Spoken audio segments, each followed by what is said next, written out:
माता के उपलक्ष्य पर एक हम स्पेशल एपिसोड तैयार कर रहे हैं। तो ये एपिसोड आपको अच्छा लगे तो इसको भाई ज़्यादा से ज़्यादा हमें सपोर्ट करिएगा। तो आइएगा, मिलवाते हैं। शिवे सर्वार्थ साधिके शरण्ये त्र्यंबके देवी नारायणी नमस्तुते। ओम जयंती मंगला काली भद्र काली कपालिनी दुर्गा क्षमा शिवा दात्री स्वाहा स्वधा नमस्तुते। नाम डॉक्टर शिवानंद दीक्षित और मैं काफ़ी लंबे समय से नेचुरोपैथी एवं योगा से जुड़ा हुआ हूँ जी। और उसकी प्रैक्टिस मैं अपने एरिया में यहाँ पर देता हूँ लोगों का इलाज। जैसा कि शिव आनंद जी आप बता रहे हैं कि नेचुरोपैथी से आप जुड़े हुए हैं, मैं देख रहा हूँ कि आपका भी लगाव काफ़ी दिनों से यहाँ पर गौशालाओं से रहा है। क्या नेचुरोपैथी में गौशाला की भी कुछ महत्वता है? जी, ये मैं मानता हूँ कि ये मेरे गुरु का आशीर्वाद है। और जब मैं 2011 में गुरु से जुड़ा था और उस समय मैं जीवन में काफ़ी कठिनाइयों को फेस कर रहा था, तो उन्होंने मुझे गुरु वचनों के रूप में एक संदेश दिया कि यदि तुम पृथ्वी के ऊपर माँ दुर्गा की, माँ पराशक्ति की साकार रूप में पूजन करोगे तो तुम्हारी सारे मनोकामना और सारी बाधाओं को दूर करेगी। तो उन्होंने इंगित किया कि आज पृथ्वी के ऊपर कलयुग के अंदर माँ जगदम्बा का स्वरूप साकार रूप गौ माता है, जिनका आज इस तरह से समाज के अंदर इनका परित्याग सा किया हुआ है। लेकिन अब लोगों के अंदर जागरूकता धीरे जुड़ी है और मैं इनको माँ दुर्गा का साकार रूप होकर इनके हमेशा पूजन करता हूँ। अमावस और पूर्णिमा के दिन में कभी नहीं टलता। यहाँ पर आंधी तूफान कुछ भी हो, मैं यहाँ पर अपना भोग लगाता हूँ माता। यानी कि कहने का मतलब आप अमावस्या हो चाहे पूजा जब भी पूरी होती है, जब तक मैं गौ माता को भोग नहीं लगा दूंगा, भोग नहीं लगा दूंगा, मैं व्रत नहीं खोलूंगा। बिल्कुल बिल्कुल। तो कहने का मतलब आपका ये है कि आप गौ माता के लिए व्रत भी रखते हैं। और देखिएगा यहाँ पर क्या प्यार दुलार दिखाया जाता है, यहाँ पर कितना प्रेम है। भाई जीव है बोल नहीं सकते लेकिन समझ सब कुछ सकते हैं। यहाँ पर जैसा हमारे डॉक्टर साहब जी बात कर रहे हैं और बात करते वक्त यहाँ पर देखिएगा ऐसा लगता है मानो ये भी यहाँ से कुछ सुनने के लिए आई हो। देखिएगा बड़ा प्रेम भाव और भाई 33 कोटि देवों का निवास बताया जाता है। और जो व्यक्ति माँ इनके चरणों में और इसके उसमें वास में रहता है, मैं कहता हूँ जिसको चेचक, मलेरिया, दीमक कोई भी बीमारी हो, जो गौशाला के अंदर वो मरीज आके यहाँ पर उसको हम आवास कराते हैं उसका 7 दिन के अंदर जी, तो उसके सारी बीमारियां व्याधियां दूर हो जाएगी। इतनी प्रभाव शक्ति है हमारे। तो कहने का मतलब सीधा सीधा आपका ये है कि जो गौ माता है उसके पंचगव्य तैयार किया जाता है और उनके उसमें बहुत बड़ी वो है ताकत है आरोग्य से लड़ने के लिए। बिल्कुल बिल्कुल। और अगर पूर्व का हम देखें हमारा इतिहास तो सतो युग के अंदर हमारे हर घर के अंदर गौ माता का वास रहता था। हर कोई घर ऐसा नहीं था जिसके अंदर गौ माता नहीं होती थी और हर जो गौवास का पहला निवाला उनको ही मिलता था। यानी कि घर में जो भोजन बनता था उस घर के अंदर कभी कमी नहीं होती थी। यानी कि सीधा सीधा आपका कहने का मतलब है कि जो घर में भोजन बनता था तो सबसे पहले उसका निवाला निकाला जाता था और उनको खिलाने के बावजूद बाद ही लोग भोजन किया करते थे। ये परंपरा हमारी थी। बिल्कुल बिल्कुल। और ऐसा भी कहा जाता है, मैं आपसे ये चर्चा इस वजह से कर रहा हूँ कि काफ़ी लोग इस चीज़ के बारे में परिचित नहीं है। यहाँ पर हम पंचगव्य की बात करें चाहे हम गौमूत्र की बात करें, भाई गौमूत्र से तो जो कहते हैं ना कि भाई मेडिकल साइंस के अंदर जो बीमारियों की दवा नहीं है वो आयुर्वेद के अंदर मौजूद है जी। बिल्कुल। और इसका हम साक्षात उदाहरण यहाँ पर देखें तो हमारे राजस्थान के अंदर पथमेड़ा एक गौशाला है जो बहुत रजिस्टर्ड गौशाला है जी। और उनका जो टोटल बहुत बड़ा प्लांट है ट्रस्ट की तरफ से जी। और टोटल गौ उनका होकर उस फिल्टर होने के बाद में विदेशों में वो गौमूत्र जा रहा है। और मैं इसको गौमूत्र नहीं कहता, गौ अमृत बोलता हूँ कि जितने अमृत है सारे माँ के अमृत है। जिस तरह समुद्र मंथन में जो अमृत निकला था ना उसमें से एक गौ माता है, वही अमृत हमको आरोग्य के रूप में माता देती है। बिल्कुल। और हम उनका अगर सेवन करें, हम यदि बचपन से ही गौ माता का दूध, गौ माता का जो भी पंचगव्य का है घी है, जो भी अगर हम उसकी जो पूरा सेवन करते हैं तो हमारे शरीर के अंदर इतना बल पुष्टि इतनी होगी और हमारे कोई रोग नहीं होगा। यही हमारा एक रहस्य है कि हमारे पुराने पूर्वज लोग हैं जो 100, 120, 200 साल तक जीवित रहते थे, उनका राज यही था। लेकिन अब धीरे धीरे हमारे आज के युग के अंदर उस चीज़ की कमी, देसी घी की कमी आ गई है और लोग देसी घी नहीं खा पा रहे और प्रदूषित और रासायनिक चीज़ें खा खा कर लोग बीमार हो रहे हैं। आज हमारा जो भोजन है वो हमें आज बीमार कर रहा है। यानी कि आपका सीधा सीधा तर्ज ये है कि आपका कहने का मतलब ये है कि आज की एक युवा पीढ़ी को भी आप एक संदेश देना चाहते हैं कि शुद्ध खाओ और स्वस्थ रहो। के नजदीक जो पंचगव्य गौ माता के हैं उनका आप सेवन करो, घर में गौ माता पालो। एक आज की डेट में कलयुग में अपन एक कुत्ता पाल रहे हैं, मैं उसकी जगह कहता हूँ कि एक गौ माता को पाल लो ना तो आपका जीवन सुधर जाए। गौ माता को पाल लो तो जीवन सुधर जाए। नहीं है, मैं उसमें ऑब्जेक्शन नहीं है, लेकिन उसमें एक प्रेफरेंस में एक वो है, निवेदन है जी। आज हम जो आज घरों के अंदर जितनी भी आज समस्याएं हैं, क्योंकि एक गौ माता का जो एक वो है वो एक वास्तु दोष को क्लियर करती है। एक किसी घर के अंदर जो गौ माता होती है वो वास्तु दोष उसके अंदर कोई होगा नहीं जी। और आज जो घरों के अंदर वास्तु दोष इतने भरे पड़े हैं, लोग इसलिए आज बहुत त्रस्त परेशान हैं, छोटी छोटी समस्याओं से पीड़ित हो जाते हैं।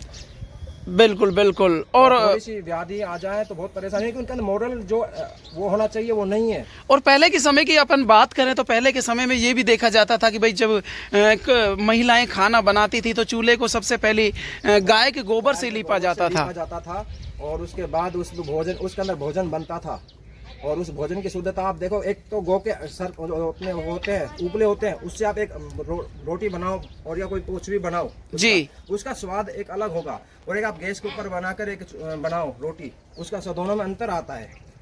यानी कि जो हमारे जो उसके अंदर उसकी ईंधन के रूप में जिसको उपयोग करके हम कोई भी भोजन बनाते हैं ना, भोजन परिशुद्ध हो जाता है, क्योंकि अग्नि जिसकी लगी हुई है, अग्नि यानी कि उसमें तत्व जो लगा हुआ है वो भूमि तत्व लगा हुआ है, गौ माता का वो लगा हुआ है। और उसके अंदर इतनी वो है कि वो भोजन के अंदर इतनी प्राण शक्ति होती है। गौ माता के हर पंचगव्य में प्राण शक्ति होती है और प्राण शक्ति हमें मिलती है।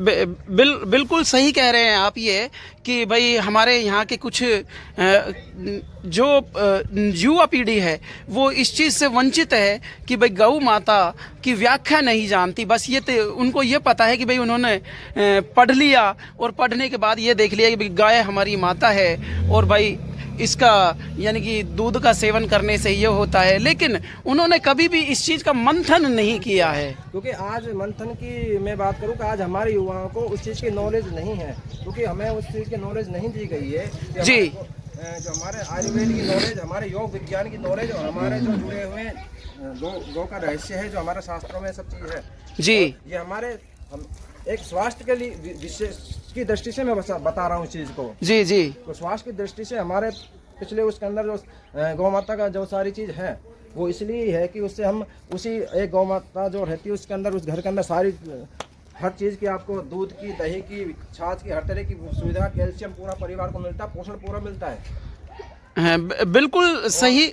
हमारे गाय के देसी घी में ओमेगा 3, ओमेगा 6 और 9 तीन एक फैटी एसिड होते हैं जो कि हमारी बॉडी को जरूरी होता है, क्योंकि 45 के बाद में बॉडी में वो बनना बंद हो जाता है। ये ओमेगा 3, ओमेगा 6, 9 ये मिलते नहीं है जी। और यदि कोई व्यक्ति इसको उसकी पूर्ति पहले हमारे इससे देसी घी से होती थी, लेकिन आज की डेट में मैं देखता हूँ कि 40 के बाद ही लोगों को जॉइंट्स पेन और गाउट्स के प्रॉब्लम दर्द आ रहे हैं। इसका मेन रीजन यही है कि उन्होंने देसी घी छोड़ दिया खाना और उस खाना छोड़ने से लुब्रिकेशन उनका खत्म हो गया 45 के बाद में।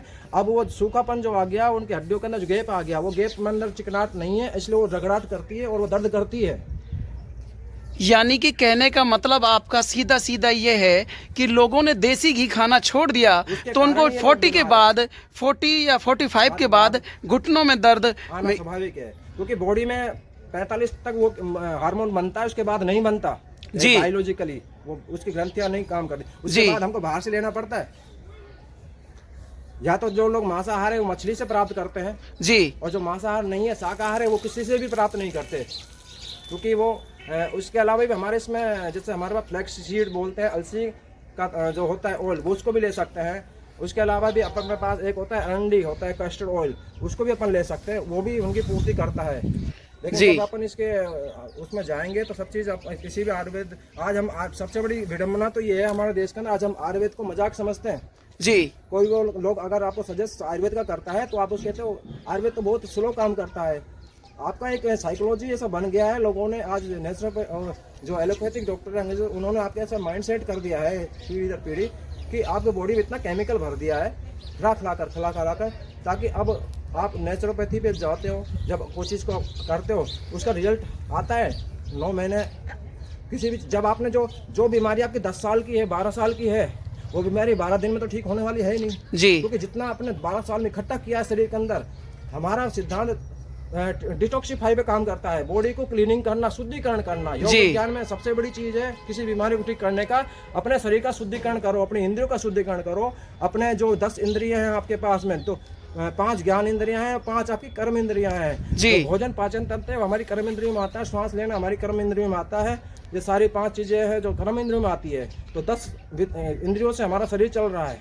तो पाचन क्रिया जब खराब होगी तो कुछ नहीं होगा, और पाचन क्रिया हमारी खराब हो रही है हमारी बैड हैबिट्सों से, तो उसको हमें दूर से रखना है। तो हमें ये चीज़ का बराबर अगर इस चीज़ का सेवन करेंगे और हम अपने अच्छा, यानी कि सबसे बड़ी चीज़ है केमिकल मुक्त और स्वदेशी, और यानी कि सबसे ज़्यादा तो केमिकल वार से बचा जाए। आज हमारे हर खान के अंदर आप बच्चा जब पैदा होता है, बच्चा पैदा होता है तब से ही माँ के गर्भ से ही उसको यानी कि पैरासाइट यानी कि उस तरह की दवाइयाँ चालू हो जाती है उसकी बॉडी में पहले से ऑलरेडी इतना टॉक्सिन और केमिकल भर दिया जाता है, और जब तक बच्चा बड़ा होता है तो उसकी बॉडी में इतना सारा यानी कि केमिकल इकट्ठा हो जाता है भाई चीज़ों और वातावरण से। वो खान पीन करता, चॉकलेट है, टॉफ़ी है, मिठाइयाँ है, चिप्स हैं, जो भी आजकल फास्ट फूड है, जी। उन सब के अंदर एक नाइट्रो एक गैस होती है जो कि उसको प्रिजर्वेटिव के रूप में यूज़ की जाती है। वो अच्छा। इतनी खतरनाक है हमारे बच्चों के लिए, लेकिन कोई इस बड़ी बड़ी कंपनियां इस चीज़ को के ऊपर वो शो नहीं करती, क्योंकि उनको लाइसेंस देके वो एक प्रकार के मार्केटिंग करना, उनको प्रॉफिट कमाने से मतलब है। लेकिन उसका मेन रीज़न ये सारी रिसर्च में आया है। आप अगर WHO की रिपोर्ट में जाके देखोगे तो ये सब चीज़ है कि हमारे जो बॉडी में जितना भी केमिकल जो जा रहा है उसका क्या रिजल्ट आ रहा है। जो टॉक्सिन जो बॉडी में पैदा हो रहे हैं वो टॉक्सिन बाहर तो निकल नहीं रहे हैं। यानी कि टॉक्सिन पैदा होने का रीजन यही है कि जब बच्चा जन्म लेता है उसी समय से ही यानी कि अपन उसको दूषित खाना मानो। हमारा जा रहा है, सबको जा रहा है। बिल्कुल। जब छोटा बच्चा पैदा होता था तो उस समय पर देसी घी दिया जाता था, लेकिन आज देख रहे हैं कि आज देसी घी के नाम पर लोग सरेआम बाजार के अंदर सारा नकली खा रहे हैं, और उसका कोई वो हमें बीमार कर रहा है स्वस्थ बनाने के बजाय। बिल्कुल। एक सबसे बड़ी चीज़ मैं कहता हूँ कि लोग थोड़ी इसमें कंजूसी, अपने हेल्थ बजट में लोग कंजूसी करते हैं। आप और चीज़ों में बजट लगाते हैं, कोई फैशनेबल आपको कोई चीज़ पसंद आ गई, 5,000 10,000 की जींस जैकेट कुछ भी पसंद आप ले आते हैं जी। लेकिन आप अपनी बॉडी का वैल्यू नहीं समझते। बॉडी में जो पेट्रोल डलना चाहिए उसके जगह आप मिट्टी का तेल डालते हैं। क्यों? आपको लगता है मिट्टी का तेल सस्ता है। मिट्टी का तेल 56 रुपये किलो मिल रहा है, पेट्रोल आपको 110 रुपये किलो मिल रहा है। आप सोचते हैं कि आप इतने 40 रुपये बचा ली जाए, 56 रुपये वाला मिट्टी का तेल डाल दें, तो आप वही चीज़ कर रहे हैं। आप देसी की जो एक कीमत, जो रियल में देसी की कीमत 2,000 रुपये किलो समथिंग आ रही है, क्वालिटी मिल रही है जी। आप उसको नहीं लेकर आप एक 500-600 रुपये वाला एक घी खरीद रहे हैं सस्ते के चक्कर में, और सस्ते के चक्कर में आपने यहाँ पे 400 रुपये बचाए। उस 400 के चक्कर में वो आपको हेल्थ को खराब करेगा, आपके परिवार की हेल्थ को खराब करेगा। उसके बजाय आप 1,000 रुपये का देसी घी खरीद लो, इन्वेस्टमेंट हेल्थ पे कर लो, तो उससे आपको तमाम बीमारियों से आप दूर रहोगे और बहुत लंबी आयु आप प्राप्त करोगे। मैं कुछ नहीं कहता, यदि कोई व्यक्ति 100 वर्ष जीना चाहता है तो जी सकता है। उसका विल पावर अच्छा होना चाहिए, उसका सेहत, उसके पास में खान पान, मेन चीज़ है जो शरीर है, एक बॉडी एक किला है, इसको कितना मजबूत रखोगे, इसमें कितना आप यानी कि इसमें रॉ मटेरियल क्या डाल रहे हो, किस रॉ मटेरियल से बॉडी को बना रहे हो। जो हम भोजन खाते हैं वही हमारे शरीर को बनाता है, और जैसा हम भोजन खाते हैं वैसा ही हमारा विचार होता है। जिस तरह की जैसा हमें भोजन खाया, भोजन का मैंने बहुत गहनता से अध्ययन किया है। भोजन हमारा एक पूरा एक शास्त्र है, हमारा आयुर्वेद के अंदर एक शास्त्र। उस भोजन को बनाने की प्रक्रिया कैसी होनी चाहिए, उसका विचारधारा, सब चीज़ें देखनी पड़ती है। और वो अगर उस तरह से हमारे गीता में भी महाराज के श्री कृष्ण ने भी भोजन के ऊपर पूरा यानी कि उसके ऊपर 3 तरह के भोजन उन्होंने बताए, तामसिक भोजन, रासिक भोजन और सात्विक भोजन। 3 तरह की कैटेगरी का भोजन है। यदि जो भोजन बनाने के एक पहर यानी कि 3 घंटे से ज़्यादा ठंडा हो जाता है, वो भोजन तामसिक में श्रेणी में आ जाता है। जब तक वो गर्म होता है तब तक वो राजसिक श्रेणी में होता है। और सत्व भोजन में नॉन यानी कि जो भोजन आग पे पकाया नहीं जाता, इसमें भी डिफरेंस बता देता हूँ। जो भोजन आग पे पक जाता है उसको वो भोजन हो जाता है आपका डेड फूड हो जाता है, जो लोग हम खा रहे हैं जी। सात्विक भोजन का अर्थ है जो भोजन अग्नि पे पकाया नहीं गया है, जो भोजन साधु संत और महात्मा लोग जो वो लोग खाते हैं, वो भोजन शाकाहारी भोजन यानी फल आहार, ओनली सिर्फ फलाहार पे जो रहते हैं वो सात्विक भोजन करते हैं। जीवन उनका पूरा पर्यंत फलाहार पे चलता है। फलाहार पे भी जीवन चल सकता है, लेकिन व्यक्ति करे जब कुछ होगा। फलाहार पे भी नहीं चले तो कम से कम आपका जो भोजन हो, कम से कम उसमें भी यानी कि रॉ मटेरियल यानी कच्चे, उसमें सलाद आपकी कच्चे जो भी चीज़ है वो यानी कि उसमें हरा सब्जी होना जरूरी है, यानी भोजन के अंदर पानी होना जरूरी है। अग्नि पे पकने के बाद में भोजन के अंदर पानी का वो ख़त्म हो जाता है, उसका एक मेन रिजल्ट हो सकता है जो अपन जैसे किसी को भी कॉन्स्टिपेशन होता है, पेट साफ नहीं होता है, और ऐसे पेशेंट मेरे पास बहुत है जो कि काफ़ी बीमार परेशान है, काफ़ी डायबिटीज बीपी जो भी सब कुछ थायराइड है, लेकिन उनकी मेन समस्या उनसे रिलेटेड जब मिलता हूँ तो असलियत बताते हैं कि हमको 6-6 महीने 9-9 महीने से कॉन्स्टिपेशन है, पेट साफ नहीं होता है।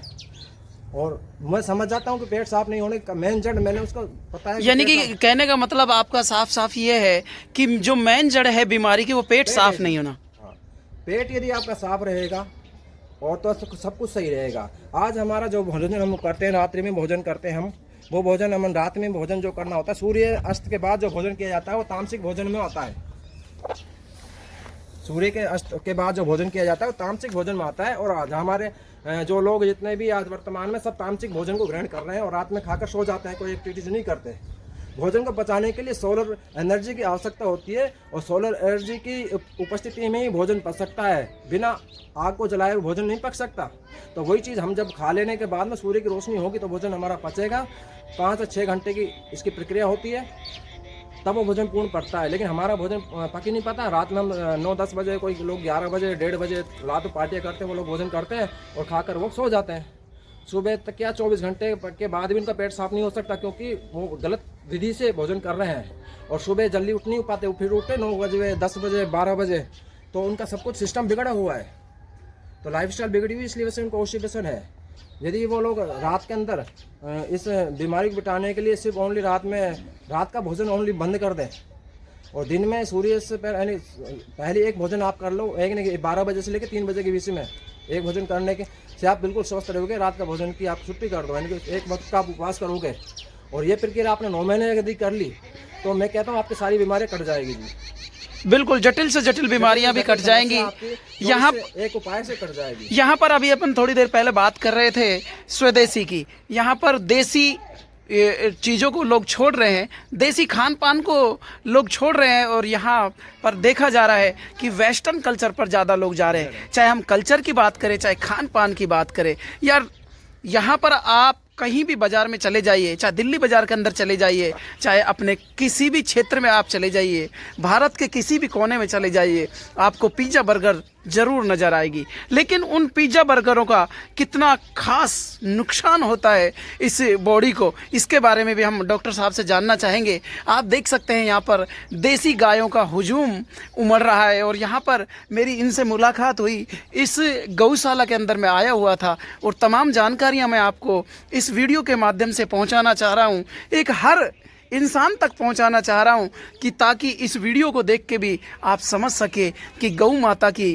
क्या पहचान होनी चाहिए, क्या गौ माता क्यों रखी जाती थी पहले के समय में, क्या गौ माता से ही सारे रोग दूर हो सकते हैं। तमाम जानकारियों का सिलसिला जारी रहेगा, लेकिन सभी से निवेदन कि इस वीडियो पर आप नए हैं तो इस वीडियो को देख रहे हैं तो भाई ज़्यादा से ज़्यादा शेयर करते रहे। आज हम छोटे बच्चों की बात करें, चाहे बड़े बच्चों की बात करें, जो डॉक्टर साहब ने बताया कि भाई पाचन शक्ति सही नहीं है, क्योंकि आज छोटे से बच्चे को भी देखा जाए तो वो भी 2-2 दिन के अंदर पोटी जाता है।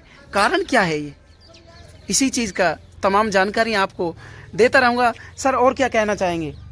मैं ये कहना चाह रहा हूँ कि आज वर्तमान में देखो सारी समस्याएं हैं भाई, केमिकल भी है, और जो भी हम उसको नहीं, क्योंकि हमारा एनवायरनमेंट बदल चुका है ग्लोबलाइजेशन के कारण जी। बड़ी बड़ी एमएनसी कंपनी आ गई, अब उसको भी अपन नहीं कर सकते क्योंकि आज चीज़ है। लेकिन एक चीज़ मैं कहना चाहता हूँ कि परमात्मा ने हमें अन्य सभी जीवों से पृथक बनाया है, तो हम 84 योनियों में से एक अलग यूनिक योनि है, परमात्मा का सर्वोत्तम एक प्रोडक्ट है जी। सर्वश्रेष्ठ हमको बनाया है परमात्मा ने मनुष्य को। जी जी। मनुष्य के पास में परमात्मा ने एक संभावना देकर भेजा है कि वो चाहे तो नर से नारायण बन सकता है, यानी वो सब कुछ प्राप्त कर सकता है, उसके पास सारी शक्ति मौजूद है, लेकिन वो सुसुप्त अवस्था में है।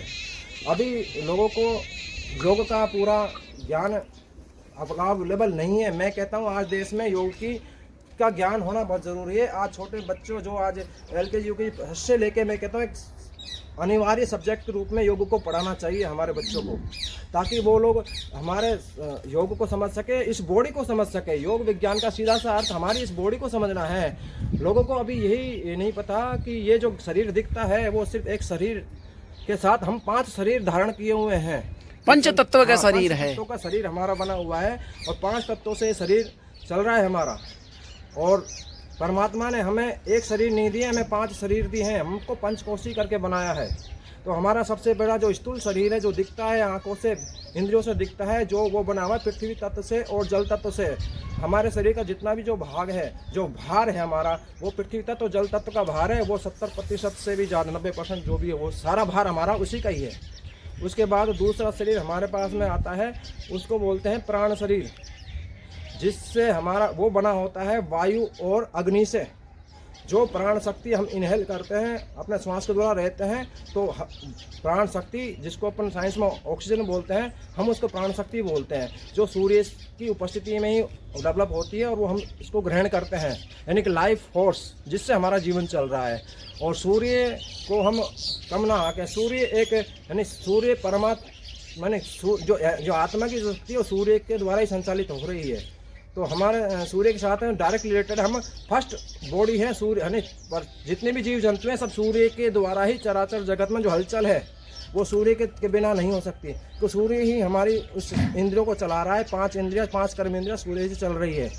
और ये हमारी प्राण शक्ति है, जिसको हम दूसरा शरीर बोलते हैं। इसके बाद में एक तीसरा शरीर आता है, जिसको अपन, जो हमारा बना होता है आकाश तत्व से, आकाश तत्व से, जिसको अपन बोलते हैं मनोमय कोश जी, जिसमें हमारा मन विद्यमान होता है जी। तो स्थूल शरीर से ज़्यादा ताकतवर, स्थूल शरीर की शक्ति ओनली 5% है, और प्राण शक्ति की शक्ति है वो 95% है। प्राण शक्ति से ही सब कुछ संभव है। और उसके बाद जो मनोमय शक्ति, हमारे मन की शक्ति है, वो ही असली शक्ति है, जिसके द्वारा हम जो भी संकल्प लेते हैं, जो वाणी जो है, आकाश तत्व में ही वाणी व्याप्त होती है। आप मुझसे सुन रहे हो, वो सिर्फ आकाश तत्व के कारण ही आप मुझे सुन पा रहे हो। यदि आकाश तत्व नहीं हो इस ब्रह्मांड में, तो मैं अपनी बात को नहीं कह सकता, आपकी बात को मैं नहीं कह सकता, क्योंकि साउंड जो है, शब्द है, शब्द ही परम ब्रह्म है। शब्द को हम सुन पा रहे हैं, और शब्द से ही जो वाइब्रेशन बनती है, कोई भी हम मंत्र होता है, मंत्र की शक्ति जो है, हम जो शब्द को उच्चारण करते हैं, जैसे ओम, जो उसके द्वारा जो वाइब्रेशन होती है, उसी से क्रिएशन होता है। और जो आज इनकी एक जो चीज़ है, जो मुझे गुरुदेव से प्राप्त हुई, श्री विद्या के द्वारा, वो ये चीज़ प्राप्त हुई कि जो भी हम करना चाहते हैं, यानी कि परमात्मा ने हमें हर चीज़ से, यानी कि निर्णय शक्ति हमारे पास दे के भेजा है, इच्छा शक्ति हमको दी हुई है। हम कुछ भी क्रिएटर हैं, हम कुछ भी क्रिएट कर सकते हैं। हम नेगेटिव सोच रखेंगे तो नेगेटिव क्रिएट होगा, पॉजिटिव सोच रखेंगे तो पॉजिटिव क्रिएट होगा।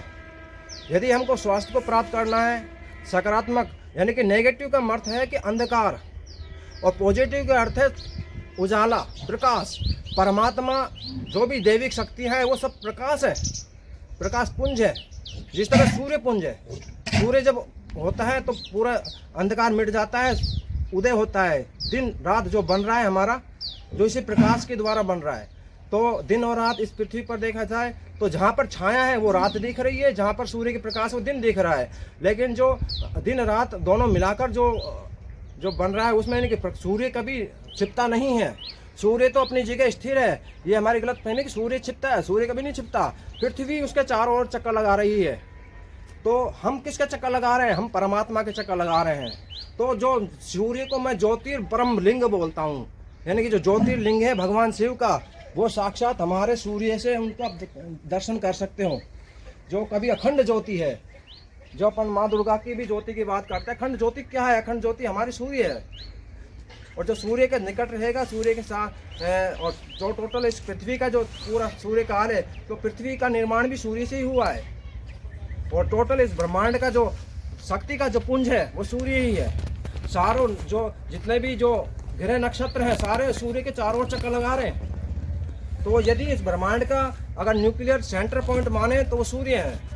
और सूर्य ही जो ज्योतिर्लिंग है, और जिसको अपन जो परम ब्रह्म जो बोलते हैं, वो साक्षात यदि हम देख पाएँ तो सूर्य ही हमारा एक साकार रूप इस ब्रह्मांड में है। तमाम जानकारियां दी है आपने, लेकिन आज के युवाओं को या आज की पीढ़ी को आप देख रहे हैं लगातार कि आपके पास भी लगातार केसेज आ रहे हैं किस तरह के केसेज आते हैं और आज की इस युवा पीढ़ी को किस तरह का खान पान होना चाहिए ताकि उनका जो डाइजेशन है वो सही तरह से सुचारू रूप से चले, और किन चीज़ों पर ध्यान देना चाहिए, इसके बारे में भी बता दीजिए। आज जो यदि हमको अपना लाइफस्टाइल सुधारना है तो हमें भोजन प्रणाली को सुधारना पड़ेगा। तो उसमें हमको सबसे पहले सुबह एक हमको आदत बनानी है, हमको सुबह जल्दी उठना है। सुबह हम जल्दी जब भी उठ पाएंगे जब हम रात को सही टाइम पर सोएंगे। और रात को हमको एक जो हमारे पास में जो एक मोबाइल की बीमारी है उसको आप हटा के साइड में, और जल्दी अगर आप निंद्रा में 9 बजे आप निंद्रा में चले जाएंगे तो सुबह आप जल्दी उठोंगे। यानी कि ये प्रक्रिया जो हमारे यानी कि बायोलॉजिकल जो सूर्य चक्र के द्वारा ये जो दिन रात सूर्य का चक्र है, तो सूर्य के चक्र के अनुसार अपन चलेंगे, प्रकृति के अनुसार हम चलेंगे तो हम स्वस्थ रहेंगे।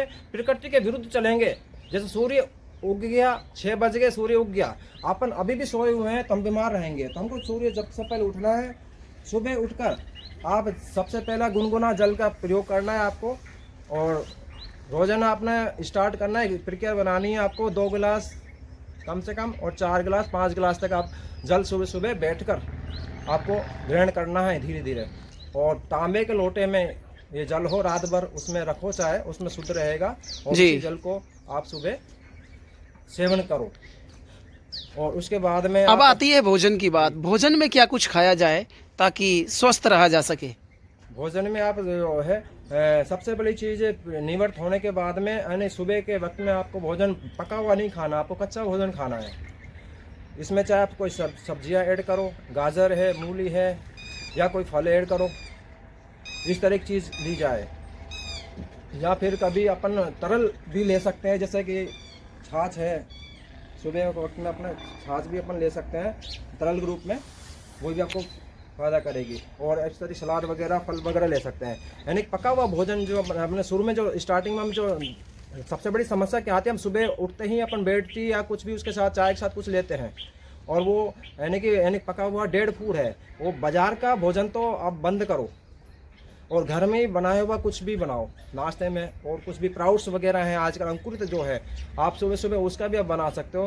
रात में आप मूंग है, चना है, बहुत सारी चीज़ें हैं, मूंगफली है इस समय, और इस तरह के आपको बादाम भी, कुछ भी आपको जो भी अच्छा लगे सब चीज़ें हैं आपको मौजूद हैं। इस तरह राजमा है, इस तरह की चीज़, जिससे कि हमको एक प्रोटीन की वैल्यू उसमें पूरी मिले, एनर्जी पूरी मिले। उसको आप अच्छी तरह से, चाहे उसको जैसे अपन पिज़्ज़ा बर्गर ना खाकर वो प्राउट्स जो बनाते हो सुबह, उसके अंकुरित होने के बाद में उसका भी आप कुछ नमक मिर्च कुछ भी अपना स्वाद अनुसार करके भी पका के हाफ बॉइल्ड करके भी बना के आप खा सकते हो नाश्ते के रूप में, वो भी बहुत अच्छा रहेगा। और यानी कि मार्केट का भोजन ना करके अपना ऐसा अपना देसी अपन भोजन किया जाए। और बीच में जब मध्यांत में अपन रोटी की, और जो रोटी जो है, रोटी में मैं कहना चाह रहा हूँ कि रोटी आज हमारी जो है बीमार क्यों कर रही है, उसका रीज़न है क्योंकि हमारे आटे में फाइबर नहीं है। हम जो भोजन जो हम आटा हमारा आ रहा है, जो पिस रहा है, वो बहुत बारीक बहुत पिस रहा है। उस पिसने के कारण उसमें ग्लूटेन एक तत्व होता है अपने पास में, स्टार्च, जो कि पिसने के बाद एक मैदा की तरह हो जाता है। मैदा आपने देखा है, मैदा का जो भोजन हो रहा है, मैदा के अंदर फाइबर बिल्कुल भी नहीं है, रिफाइन है वो। और वो हमारे भोजन में जब जाती है, हम खाते हैं तो आंतों के अंदर वो चिपक जाती है, जैसे डांबर चिपक जाता है ना, इस तरह से वो चिपक के हमारे आंतों के अंदर जो उसकी जो ग्रंथियाँ हैं उसको बंद कर देती है, और हार्मोन स्रावित नहीं हो पाते हैं, और धीरे धीरे वो कॉन्स्टिपेशन यानी कि जहाँ से हमारा अवशोषण होना चाहिए भोजन का, वो हो नहीं पाता है। और फिर क्या सारा जो अपनी पूरी आंतें आपकी पूरी ख़राब होने लगती है और सारी समस्या पैदा होती है। तो ये 3 चीज़ें जो बोलते हैं स्वेट पॉइजन बोलता हूँ, जिसको मैं मैदा, आपकी सफ़ेद मैदा, सफ़ेद चीनी और सफ़ेद नमक, ये 3 चीज़ों को आप बंद कर दीजिए। उसके बाद उसका अल्टरनेट दूसरा है, चीनी का अल्टरनेट गुड़ हो सकता है। मैदा को हटा दीजिए, बिना छना हुआ आटा जिसमें फाइबर होना चाहिए वो आप भोजन, उससे आप रोटी बनाओ, उससे कभी बीमारी नहीं होगी। उसके अंदर भी आप हरे पत्तेदार सब्जी उस रोटी में डालिए, जैसे मेथी है, बथुआ है, पालक है, या कोई भी आपको सब्जी मिलती है, गाजर की पत्तियां हैं, जो भी है, इस तरह की हरी पत्तियां उसमें डाल के बनाओ। और उसमें थोड़ी अजवाइन की मात्रा आप डालो। कभी भी रोटियाँ हैं हमारी, हम उसको इस तरह से बनाएंगे तो हमारे कभी भी हमको कब्ज़ की बीमारी नहीं होगी, और रोटी हमारी सुपाच्य होगी, पचेगी। विधि सिर्फ चेंज करनी है, चीज़ वही है, सिर्फ अपन को उसका बनाने का तरीका यदि हम सीख लें तो सब कुछ आसान हो जाएगा। इसी विषय को जारी रखते हुए जो हमारा पास में अपने चपाती बनाने की प्रक्रिया बता दी, और अब नाइट का जो अपन बात करते हैं, तो नाइट में दूसरा मील भी यदि अपन को लेना है, कोई बीमार है ज़्यादा और कुछ है तो दूसरा अल्टरनेट अपन सूर्य से अस्त से पहले 6 बजे से पहले अपन एक दलिए का भोजन भी अपन ले सकते हैं, जो पानी से बना हुआ भोजन, पानी में उबला हुआ भोजन भी हमारा जो है कॉन्स्टिपेशन के लिए, क्योंकि कॉन्स्टिपेशन होता है जो पानी वाटर कंसंट्रेंट की मात्रा जिस भोजन में कम होती है उससे हमको कब्ज की प्रॉब्लम होती है। यदि उसके अपोजिट हम उसमें वाटर बेस वाला भोजन यदि ग्रहण करेंगे, अपना दलिया या खिचड़ी का प्रदान करेगा और हमारा भोजन एकदम बैलेंस भोजन यानी बैलेंस डाइट हम पढ़ते हैं, उस बैलेंस डाइट का यूज में पूरी 7 चीज़ों से हमारे मिलकर हमारा बैलेंस डाइट बनता है, संतुलित भोजन, जिसमें हमारे पास में कार्बोहाइड्रेट भी होना चाहिए, प्रोटीन की मात्रा भी होनी चाहिए उसके अंदर, वसा की मात्रा भी होनी चाहिए, विटामिन की मात्रा भी होनी चाहिए उसके अंदर, स्टार्च की मात्रा होनी चाहिए, और इस तरह से फाइबर भी उसके अंदर होना चाहिए, जल भी होना चाहिए। फाइबर और जल 2 तत्व हमारे मौजूद होने चाहिए। आज हमारा भोजन बन रहा है अग्नि पे बनने के कारण और गैस की प्रक्रिया के द्वारा बनने के कारण, ना तो उसके अंदर फाइबर मिल रहा है और ना ही उसके अंदर जल तत्व मिल रहा है। तो इस तरह से हमारा उसमें भी हम तो भोजन बन रहा है उसमें भी हमारे पास प्रोटीन नहीं है। प्रोटीन क्योंकि हम जो भोजन कर रहे हैं ओनली गेहूँ 24-12 घंटे हम गेहूँ का प्रयोग कर रहे हैं। तो गेहूँ हमारे भोजन में जाकर जो है कि कार्बोहाइड्रेट तो देता है लेकिन प्रोटीन नहीं देता है। तो हमको ऐसा जो भोजन करना है जिसमें कार्बोहाइड्रेट तो हमको मिल जाए, साथ में प्रोटीन के लिए हमको उसका दाल ऐड करना है, चने की दाल ऐड करना है, और उसके अलावा मूंग की दाल ऐड करना है। जो भी बीन्स दाल है उन सब का प्रोटीन मिलता है हमको, वो सब चीज़ ऐड करनी पड़ेगी हमको उस दलिए में। और उसके साथ में हमको उसके अंदर वसा के रूप में हमको कम से कम मनुष्य का जितना बॉडी का वेट होता है 70 किलो, तो 70 ग्राम घी आपको आप जोड़ कर सकते हो, यदि आप मेहनत मजदूरी अच्छी आपके पास में वो है। और पूरी जब आपके पास में यानी कि फिजिकल आपकी सब चीज़ एक्टिविटीज़ है, तो अपन यानी कि जो 50 से 50 ग्राम समथिंग देसी घी आप कंज्यूम कर सकते हो, उसमें अंदर कोई समस्या नहीं है। और इस विधि से यदि आप भोजन ग्रहण करते हो तो कभी आपको इस तरह की बीपी, डायबिटीज़ या और तरह की बीमारियां कभी होगी नहीं। क्योंकि आपका जो भोजन जब सही होगा तो अपना आप ही आपके पास में जो आपका भोजन सुचारू रूप से पचेगा और प्रक्रिया के द्वारा आपका भोजन उत्सर्जन टाइम पे होगा। तो प्रक्रिया जब बिल्कुल प्रकृति के अनुसार चलेगी तो आप सब चीज़ स्वस्थ रहोगे, प्रकृति के विरुद्ध चलेंगे तो हम अस्वस्थ रहेंगे। मेरा आपसे यही कहना है। बिल्कुल, तमाम जानकारियाँ यहाँ मेरे साथ में डॉक्टर साहब मौजूद थे जिनका नाम शिव आनंद दीक्षित है, जो तमाम जानकारी नेचुरोपैथी से ये डॉक्टर हैं, और तमाम जानकारियाँ इन्होंने दे दी कि गौ माता को क्यों पाली जाती है, गौ माता से होने वाले कौन कौन से लाभ है, और जो आज की युवा पीढ़ी है, आज की युवा पीढ़ी क्या हम ही जैसे हैं जो वो किस चीज़ से जूझ रहे हैं और इनसे किस तरह से निजात पाया जाए। तमाम जानकारियों से मैंने आपको रूबरू करा दिया। आपको ये वीडियो कैसी लगी? वीडियो अच्छी लगी हो तो सभी से निवेदन है कि इसको ज़्यादा से ज़्यादा भर कर शेयर करें, और भाई चैनल पर नए हैं तो चैनल को भी सब्सक्राइब कर दें, ताकि इस तरह की जो तमाम लेटेस्ट खबरें हैं उनका नोटिफिकेशन आप सभी तक पहुंच सके। और इन्हीं सब